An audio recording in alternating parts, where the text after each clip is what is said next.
presentamos a Nicolás Petrosini, que es licenciado en Bibliotecología y Documentación, especialista en educación en línea, y es bibliotecario de educación en línea en la Universidad de Palermo, acá en Buenos Aires, en donde ha desarrollado servicios y procesos bibliotecarios en el entorno digital.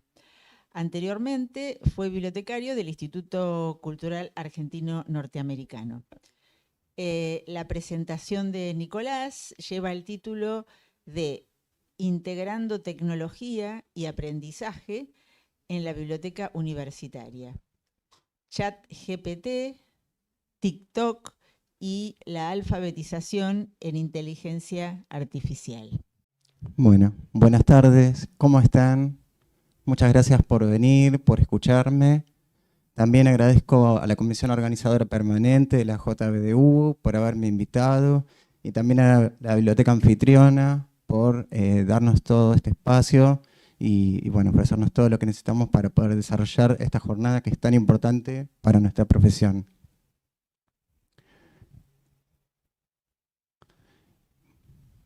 Para empezar, les voy a contar una historia. La Gran Muralla fue construida desde el año 220 a.C. hasta el siglo XVII. Su propósito era defender la frontera norte del Imperio Chino de las temibles invasiones nómades. Con casi 21.000 kilómetros, era la construcción más grande del mundo, la construcción militar más grande del mundo. Pero 4 siglos después, exactamente en agosto de este año, 2 obreros fueron detenidos por hacerle un gran agujero con una excavadora en una de sus secciones.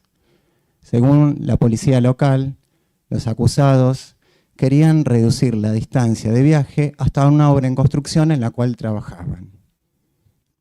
Esta historia nos demuestra que de alguna forma las construcciones humanas, sin importar cuán grandes y poderosas sean, deben adaptarse a las necesidades de sus comunidades, que son cambiantes. Hace un año, la empresa OpenAI liberó el uso de ChatGPT para todos los usuarios. Pero algunas universidades alrededor del mundo enseguida prohibieron su uso a los estudiantes. La verdad es que los estudiantes ya lo están utilizando. Y a la luz de la historia que acabamos de compartir, ¿conviene prohibir el uso a los estudiantes? ¿O no será mejor pensar en una forma de adaptarnos y de ayudarlos a utilizarlo correctamente en la universidad? Lo que vamos a aprender en estos 20-25 minutos es cómo alfabetizar a los estudiantes de la universidad en el uso efectivo y ético de ChatGPT. Para eso vamos a tener en cuenta algunas características generacionales y vamos a pensar cómo podemos aplicar la red social TikTok y al mismo ChatGPT.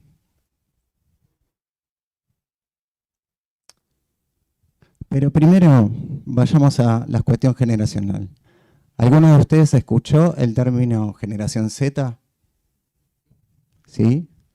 Es decir, las personas que nacieron entre 1996 y el 2010 aproximadamente.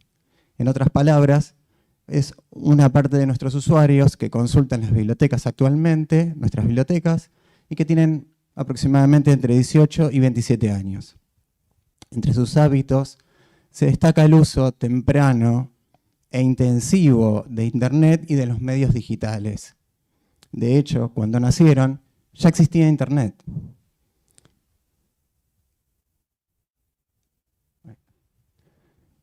En cuanto a sus hábitos en la biblioteca, hay una investigación muy interesante que realizaron 2 universidades sudafricanas, en la cual relevaron los servicios que más y menos utilizaban los usuarios. Es decir, los usuarios que pertenecen a esa generación, la generación Z. El servicio que más utilizaban era el Wi-Fi de la biblioteca. Y no para conectarse a libros electrónicos ni revistas, que eran parte de los recursos menos utilizados, sino para navegar por Internet.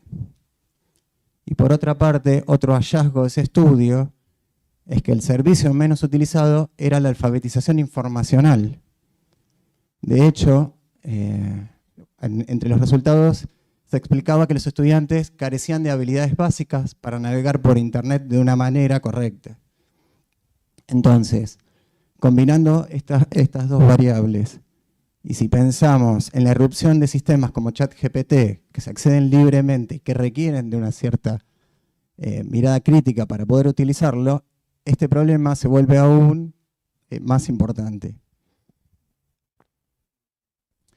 Y en cuanto a las redes sociales que utilizan los estudiantes de la generación Z, entre ellas podemos encontrar a TikTok. Más de 400 millones de usuarios a nivel mundial, o casi el 39%, tienen entre 18 y 25 años. ¿Y qué es TikTok? Una red social que permite crear, editar y compartir videos cortos de una manera muy sencilla. En China, la aplicación se llama Douyin. Perdonen por mi pronunciación porque no sé chino. Pero lo interesante es que este término significa sacudir la música. Es una red que es muy musical, que permite agregar y disponer de una librería musical muy extensa. Y también es posible agregar videos y efectos especiales a los videos, justamente, ¿no? Filtros y efectos especiales. Entonces, si nuestros estudiantes estuvieran utilizando TikTok, ¿cabría la posibilidad de pensar esta red social como una aplicación para educarlos?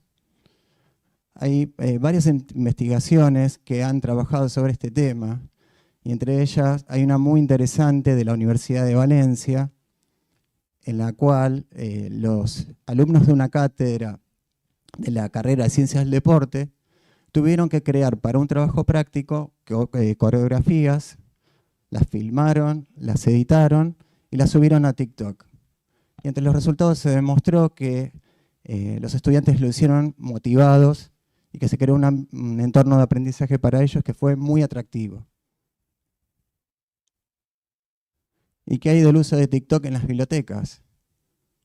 Otro artículo también que se publicó el año pasado releva el uso que hacen 15 bibliotecas estadounidenses de la red social. Y uno de los resultados que más me llamó la atención es que los videos que más popularidad y más interacción tienen no son aquellos en los que la biblioteca difunde sus servicios, sus colecciones, muestra sus espacios, sino en los que muestra a su personal. Los muestra en el día a día, los hace conocer. Es decir, que se rompe un poco esa imagen que pueden tener los usuarios sobre la biblioteca. Y eso es a través de su personal.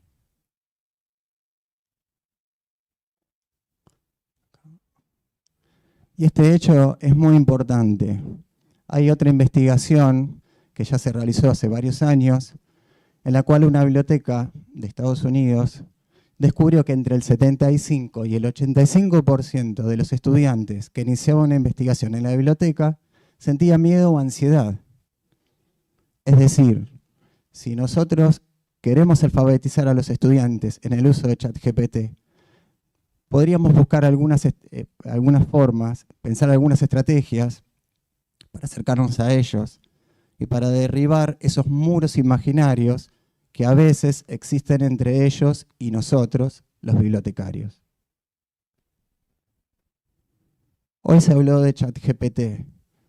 Lo que yo puedo señalarles y que hace esta presentación es que este modelo de lenguaje de inteligencia artificial lo que nos permite es interactuar con una computadora de una forma más natural de lo que lo hacíamos hasta ahora.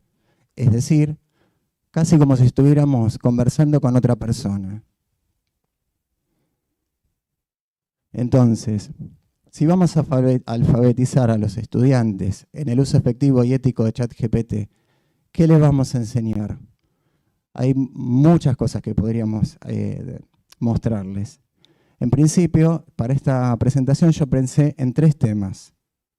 El primero es saber dar un prompt preciso. ¿Qué es un prompt? es la frase que ingresamos en ChatGPT para que nos dé una respuesta. No tiene una traducción oficial en español. Algunos autores utilizan el término instrucción, pero yo prefiero pensar en una frase que interroga al sistema, como una especie de pregunta. Como afirman Sigman y Bilinkis en su reciente libro sobre inteligencia artificial, lo importante pasa de saber las respuestas a saber preguntar. Es decir, el prompt bien dado rescata la perspectiva socrática del valor de la interrogación y la conversación. ¿Y cuáles podrían ser algunas estrategias?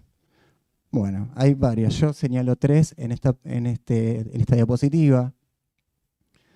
La primera es acotar la perspectiva, porque ChatGPT es una suma de, como decía Diego a la mañana, autores de Wikipedia, autores de páginas web, autores de libros. Es decir, si nosotros tenemos que realizar un trabajo muy específico, ¿por qué no preguntarle a un experto? Alguien que se especialice en esa materia. Un experto en arquitectura, un experto en biología, o, para nosotros también, un experto en bibliotecología. La segunda estrategia que podemos enseñarles a los estudiantes es a repreguntarle a ChatGPT. Que no se queden con la primera respuesta. La tercera, que es muy interesante, yo la utilizo bastante, que es invertir roles. ¿Por qué tenemos que presuponer que sabemos qué prompt darle a ChatGPT? ¿Por qué no preguntarle a ChatGPT qué información necesita para que nosotros lo completemos y él nos puede dar esa respuesta precisa que buscamos? El segundo tema que deberíamos enseñarle, a mi entender, a los estudiantes es a reconocer el uso de ChatGPT en sus trabajos académicos. Según un informe de la UNESCO publicado este año, es una de las principales preocupaciones en las universidades, ya que los estudiantes pueden copiar parte o respuestas completas del chat y no atribuir el uso que están haciendo. Esto sobre todo es crítico con las materias que dependen de las evaluaciones escritas. Un área, como ustedes pudieron ver durante el día de hoy, en la que ChatGPT es muy eficaz. Y también otra inquietud, según este informe, es que las herramientas antiplagio no son tan eficaces ante sistemas como ChatGPT, porque justamente ante un mismo prompt pueden elaborar distintas respuestas. Sí. Sí, puede ser al final mejor. ¿Sí? Muy bien, gracias. Entonces, siguiendo con las estrategias, me puse a investigar y a pensar de qué manera podríamos enseñarles a los estudiantes a reconocer el uso de ChatGPT. Por ejemplo, en su blog oficial, las normas APA tienen un post en el cual dan distintas sugerencias. Una puede ser comentar en un trabajo de investigación, en el apartado de metodología, si lo tuviera, o la introducción, cómo se ha utilizado el chat. También podrían incluir el prompt que utilizaron, qué frase interrogó al sistema. Y citar textualmente la respuesta del chat. Justamente por esto que decíamos, es muy difícil obtener distintas respuestas ante el mismo prompt. Y si es una respuesta muy extensa, podrían los estudiantes citarlo en el apéndice del trabajo. Es decir, ahí hay formas de reconocerlo, ¿sí? Muy similar a distintas técnicas que utilizan los estudiantes en sus trabajos de investigación, pero aplicados y adaptados al uso de ChatGPT. El tercer tema, que es muy importante, del que se habló bastante hoy a la mañana, que les comentó Diego, es la importancia de verificar las respuestas que nos da ChatGPT. Porque en realidad ChatGPT no sabe de lo que está hablando. Lo que hace es predecir las frases y las palabras que son coherentes y convincentes en un determinado contexto. Es decir, nos va a dar información verosímil, que podemos creer, pero lo verosímil no necesariamente es verdadero. Y esto es muy importante, sobre todo, por ejemplo, si los estudiantes trabajaran con la versión gratuita de ChatGPT, la que hoy en día es la 3.5, es una versión que al día de hoy está actualizada hasta enero del 2022, con datos de la web. Es decir, si nosotros necesitáramos una información posterior, ChatGPT no la sabría y es muy probable que intente inventarla. Y la otra cuestión que también se señaló hoy es la debilidad que tiene el chat para poder responder a preguntas factuales ante datos, hechos y lugares. Y para ilustrarlo, les voy a contar una anécdota personal. Hace unos meses, mi hija de 13 años me preguntó si podía ir a la matiné de un boliche con sus amigos. Se imaginan mi respuesta. Y también fueron uno de esos momentos en la vida en que uno se da cuenta que el tiempo pasó. Realmente no sabía qué decir, pero no tenía la seguridad de si se podía o no, si ella podía ir o no legalmente, por lo cual me puse a googlear y la verdad que no encontré mucha información. Mal de mí, que soy bibliotecario y me gusta la referencia. Pero lo que hice entonces fue preguntarle a ChatGPT. ChatGPT, ¿qué edad tiene que tener una persona para ir a la matiné de un boliche en la ciudad de Buenos Aires? Y me dijo, sí, con 13 años puede ir, pero la tenés que acompañar.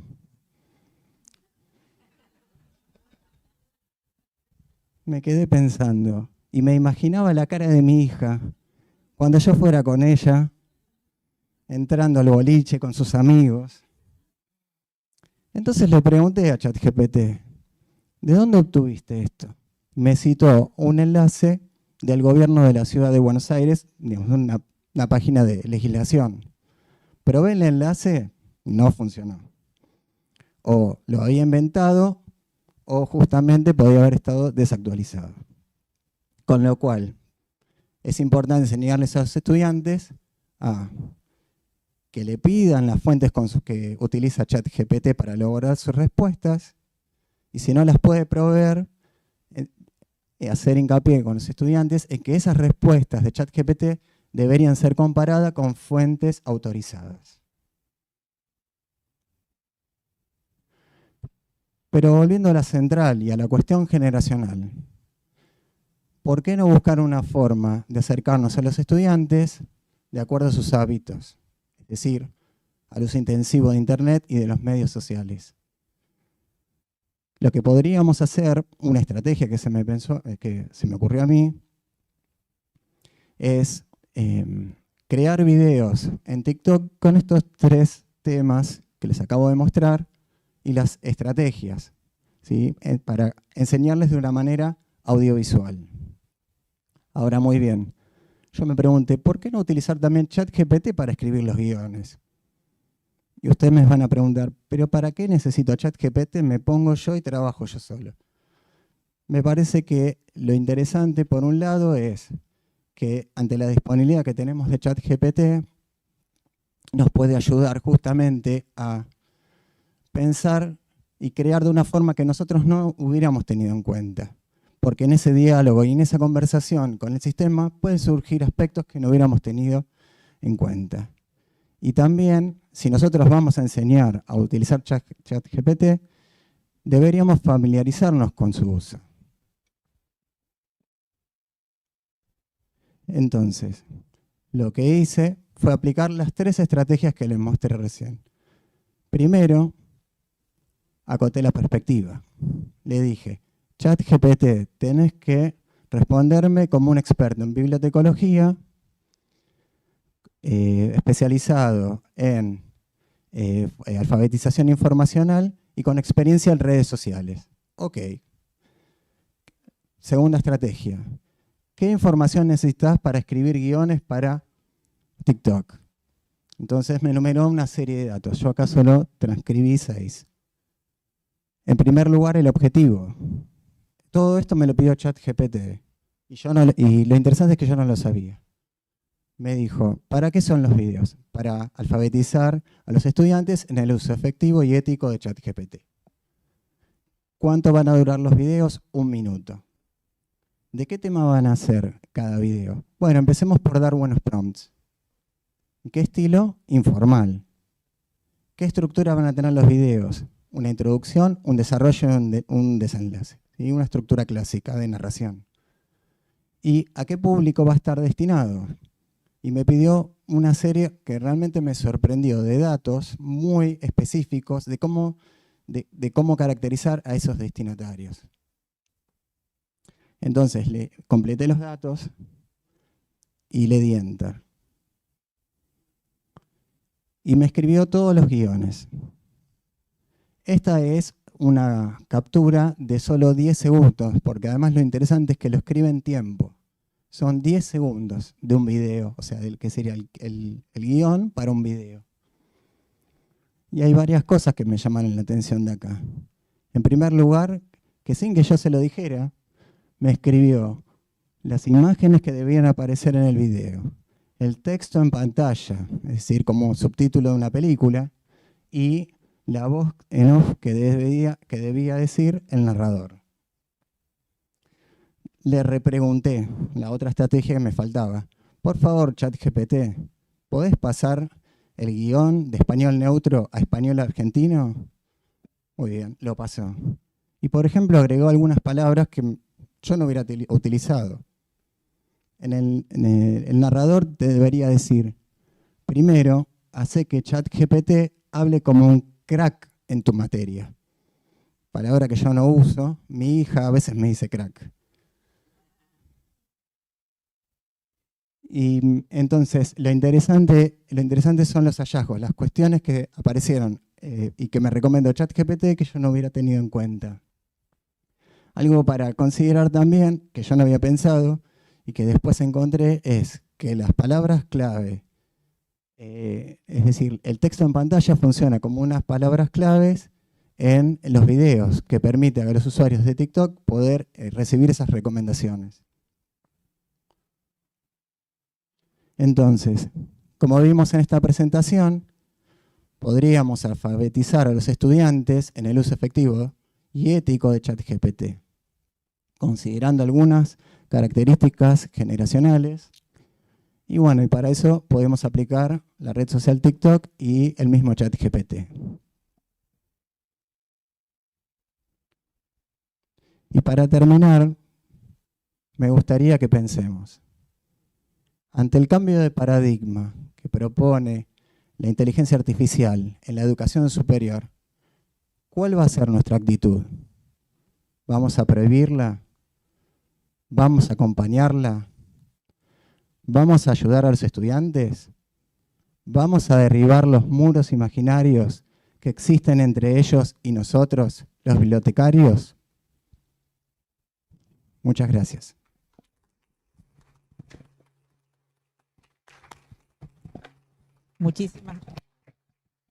Muchísimas gracias, Nicolás. Ya nos ponemos todos a hacer TikTok y trabajar con ChatGPT. ¿Tienen algunas preguntas que quisieran hacerle a Nicolás? Vos querés, espera. Yo entré tarde, quizás vos lo dijiste y yo no te escuché. Pero vos dijiste atribuirle la autoría, por ejemplo, de un prompt al ChatGPT, que lo permitió APA.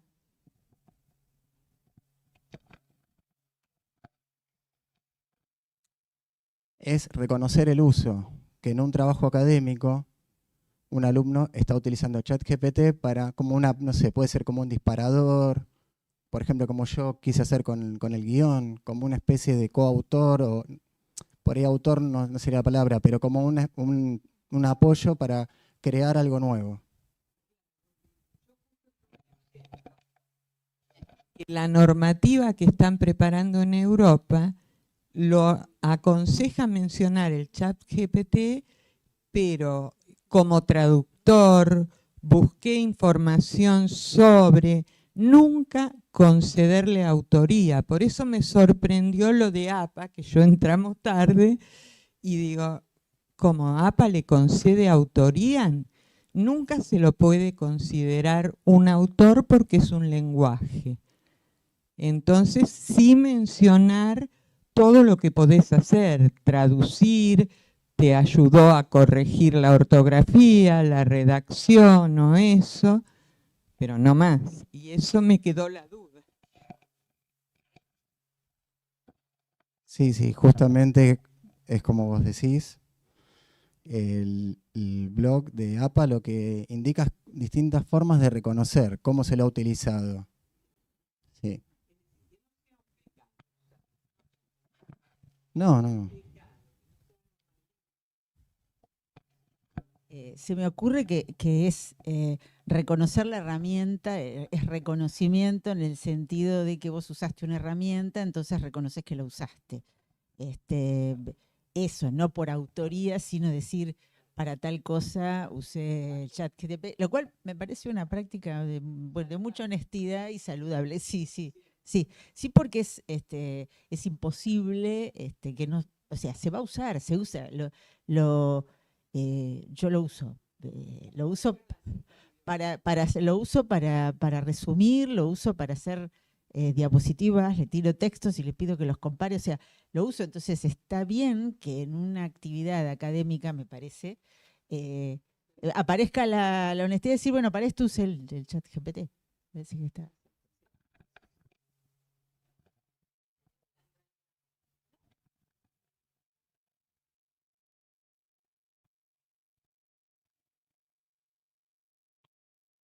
Yo no quiero hacer una pregunta, quiero comentar cómo usé el chat GPT.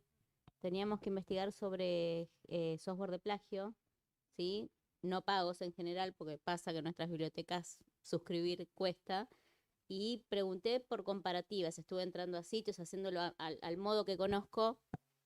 Dije, ¿por qué no preguntarle al chat GPT que tiene tanta información que me haga comparativas? Pero lo interesante es lo que vos contabas, Nicolás, cómo uno tiene que irle preguntando y redefiniendo las preguntas. Y la idea era cuál de los software tenía mayor impacto en bases de datos académicas, no en Google ni en otras, ¿sí? Sino científicas. Y me decía, sí, sí, y me daba información que para mí no era verosímil, y cuando le pedía las fuentes, después de preguntar y preguntar, me decía, no, en realidad no te puedo dar las fuentes, ¿no? Pero sí me dio muchas herramientas interesantes de artículos comparativos que no los había encontrado porque es tanta la información que hubiera perdido esa herramienta valiosa, hubiera perdido mucho tiempo buscando y buscando y buscando, y con el chat GPT pude llegar a un documento muy bueno que no lo había encontrado por otro lado. Así que no hay que, y después lo compartí en el trabajo, decir, mira, che, usé para esto y está bueno. A veces le da miedo a uno decir, ay, no, mira, estoy usando el chat GPT, pero hay que ver las posibilidades, ¿no? A nivel de justicia, ¿sí? Digamos, hay alguna persona que ha querido, no en este país, ¿sí? En Estados Unidos, ha querido registrar algo hecho con ChatGPT y los jueces por el momento han dicho, no, si no hay autoría personal, persona, ¿sí? Humana, bueno, no al lugar con esto, ¿sí? Pero pensemos que va a haber nuevas cuestiones en relación a esto, tanto como con la realidad virtual, ¿no? Que también es otro tema, y el metaverso. Buenas tardes. Hay un tema, Nicolás, acerca de lo que plantean, y es la preocupación sobre la producción científica. O sea, tanto Diego como tú están mostrando un escenario real, pero que es un reto muy grande. Voy a poner el ejemplo para la construcción de artículos científicos, por ejemplo, para la redacción de tesis, de maestría o de doctorado, porque es real que los sistemas antiplagio, inclusive hasta los más avanzados, no han podido realmente identificar si una tesis de doctorado fue escrita con ChatGPT. Entonces, desde tu perspectiva, ¿cuál puede ser ese futuro o esas estrategias que se tienen que implementar para que realmente lo que nosotros vamos a leer en un par de años como investigadores realmente sí sea verosímil y realmente sí fue producto de un trabajo riguroso de investigación y no producto de una serie de preguntas hechas a una herramienta? Yo creo que en realidad también esta herramienta también nos propone, o sea, la irrupción de esta herramienta que la tenemos ahora tan al alcance, también por ahí plantea un cambio en ese sentido.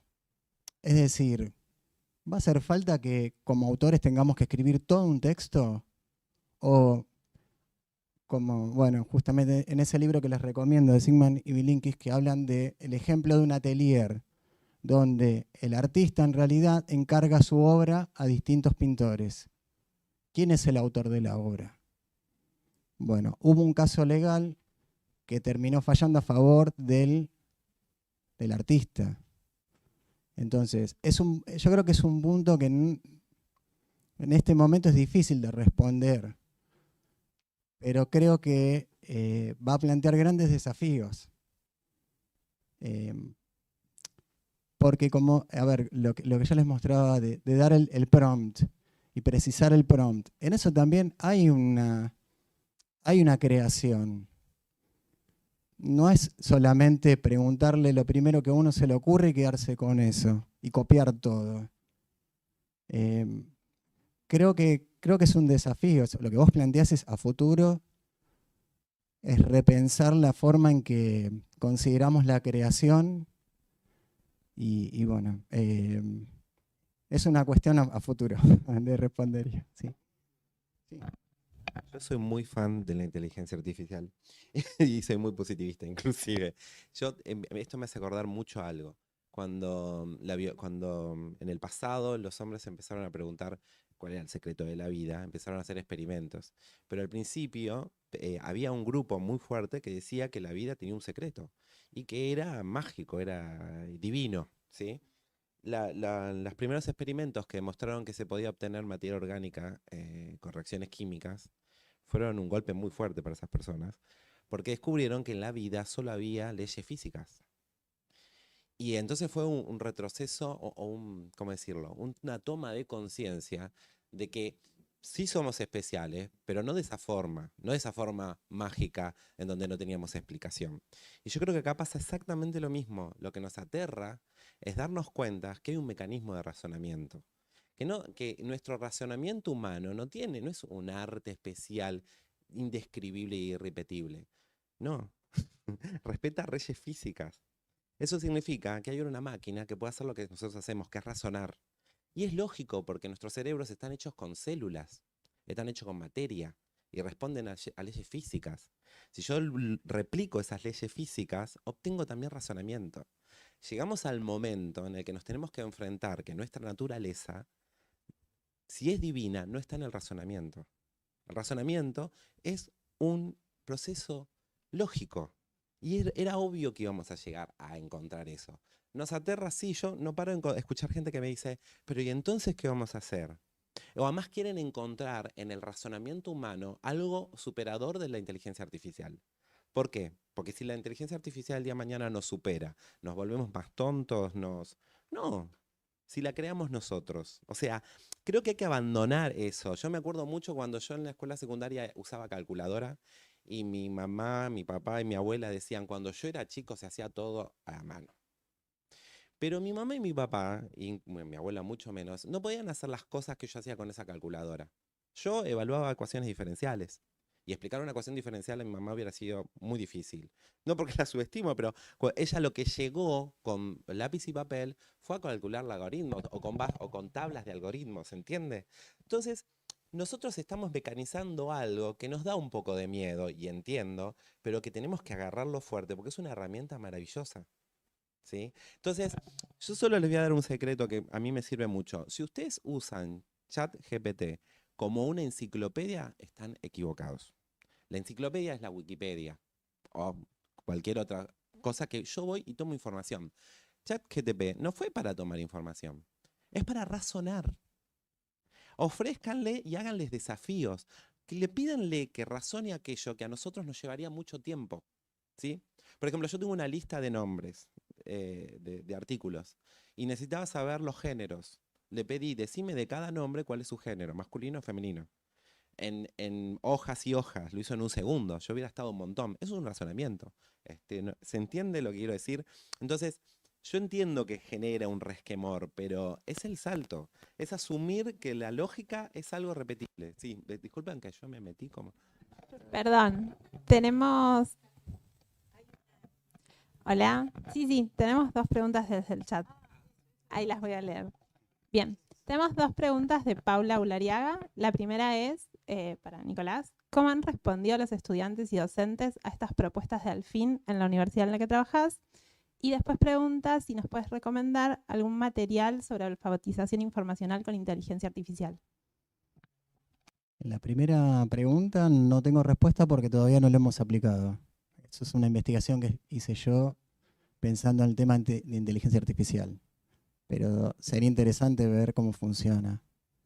Y el segundo tema sobre bibliografía. Recomendaciones, sí, sobre alfabetización informacional utilizando inteligencia artificial.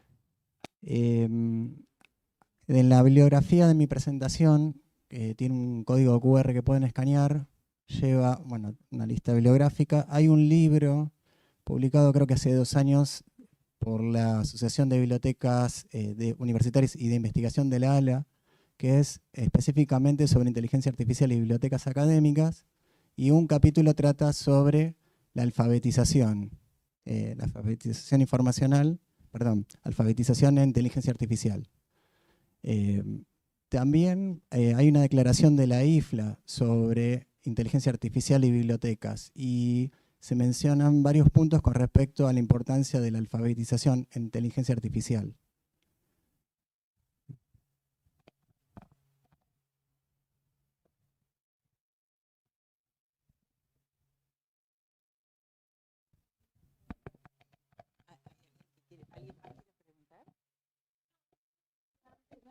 No era una pregunta, era como, sí, parafrasear lo que estabas diciendo. No nos gusta y nos aterra porque atenta contra todas nuestras dinámicas escolares, contra los deberes, contra lo que se le pide al alumno que tiene que hacer. No sé, estoy pensando ahora en un grupo de alumnas que tenían que hacer una poesía, justamente con la biografía no me acuerdo qué autora era, y les tenían prohibido usar el ChatGPT para hacerlo porque tenían que leer ellas. O sea, como que las actividades, atenta contra estas actividades escolares que, bueno, hay que ver cómo se replantean, ¿no? Claro, Como... es que es lo mismo, yo siempre lo pienso, es lo mismo que la calculadora. O sea, si vos a un nene le vas a enseñar a sumar, bueno, déjalo que suma sin la calculadora. Pero una vez que superó esa etapa, enseñale a usar la calculadora porque si no va a quedar en desventaja. Y ahora yo te pregunto, ¿cuál es el problema? Es que los docentes, la mayoría de nosotros, creció sin inteligencia artificial. Bueno, es nueva la inteligencia artificial, recién la estamos aprendiendo a usar. Pero ellos vos tenés que enseñarle algo que vos no manejás para que ellos lo empiecen a usar desde chico. Entonces, es claro, ¿qué pasa? Es que la sociedad va más rápido que el individuo y se está notando mucho. Se está notando, antes los cambios venían al punto que lo asumía el docente y podía acompañar, una vez que lo tomaba, acompañaba al alumno. En este momento es una ola que se lleva puesto a todos juntos, entonces terminamos todos contra las piedras, enredados, diciendo, ¿quién puede enseñar algo de todo esto? Ese es el problema. Sí, la crisis en la educación existe. Lo que pasa es que uno piensa que no es uno el que está en crisis, piensa que la educación está en crisis. No, yo que no puedo usar estas herramientas con holgadez como para enseñarlas, estoy en crisis.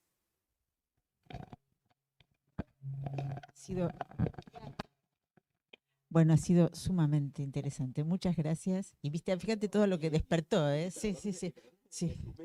No, pero es que está perfecto.